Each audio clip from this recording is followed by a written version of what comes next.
India के map पर जरा सा जूम करके देखिए तो आपको ये छोटा सा आइलैंड दिखेगा।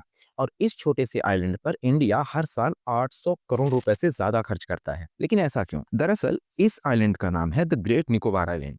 ये इंडिया का साउथ मोस्ट पॉइंट है और एक ट्रेड रूट है जिसका नाम है मलक्का स्ट्रेट। ये आइलैंड मलक्का स्ट्रेट से सिर्फ 150 किलोमीटर की दूरी पर है। अब मलक्का स्ट्रेट वो रास्ता है जहां से चाइना का 80% ऑयल सप्लाई और दुनिया का 40% ग्लोबल ट्रेड होकर के गुजरता है, बड़े बड़े जहाजों के जरिए। जिसका मतलब चाइना इस रास्ते पर पूरी तरह से डिपेंडेंट है और इसी के साथ साथ पूरी दुनिया भी कुछ हद तक इस रास्ते पर डिपेंडेंट है। अब अगर ये रास्ता बंद हो जाए तो लगभग लगभग पूरा ग्लोबल ट्रेड रुक जाएगा। चाइना, जापान, इंडोनेशिया और सिंगापुर जैसे देशों पर इसका सबसे ज्यादा असर पड़ेगा। इसीलिए इस रूट को द वर्ल्ड्स चोक पॉइंट भी कहा जाता है और यहीं पर इंडिया चलता है अपनी स्ट्रेटेजिस्टिक मूव। दरअसल स्ट्रेटेजी ये है कि यहाँ पर India deep sea ports, international airports, solar plants और नेवल बेसेस डेवलप कर रहा है। ये सिर्फ एक डेवलपमेंट नहीं है, ये ओशियन की पावर को कंट्रोल करने की एक स्ट्रेटेजी है जिससे इंडिया इंडो पैसिफिक ट्रेड और सिक्योरिटी दोनों में अपनी पकड़ बना सकता है। अब चाइना इसे द मलक्का डायलेमा कहता है क्योंकि अगर ये रूट कभी इंडिया ने ब्लॉक कर दिया तो चाइना का ऑयल एक्सपोर्ट और